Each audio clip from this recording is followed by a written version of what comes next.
Umqeqeshi we-Kaizer Chiefs uNasruddin Nabi usachazile ukuthi kungani ekhipha uBulemonde esombeni sokuqala behlulwa yiSuperSport United ngo-4-1 ngoLwesibili kusihlwa. UNabi uke wancoma uMondi ngefomu yakhe yakamuva, kodwa lo mdlalo wasemuva ubebukeke ngeneme ngesikhathi ekhishwa ngomzuzu ka-36.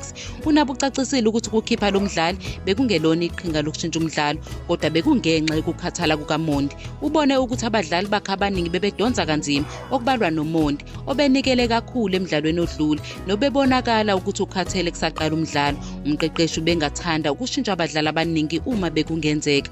Mayelana nokwenza kahle kweqembu, uNabi uvumile ukuthi bekuwumdlalo onzima zisuka nje futhi bebehlezi bedonsa kanzima. Uveze ukuthi abasitholanga isikhathi sokulungiselela esanele njengoba bebenezinsuku ezimbili kuphela ukuthi balulame uma kuqhathaniswa nesonto lonke leSuperSport nokube nomthelelo omkhulu ekuhluleni kwabo. Lo mqeqeshi uvumile ukuthi isimo somqondo seqembu besingekho ezingeni okuholele ekutheni lihlulwe kabuhlungu.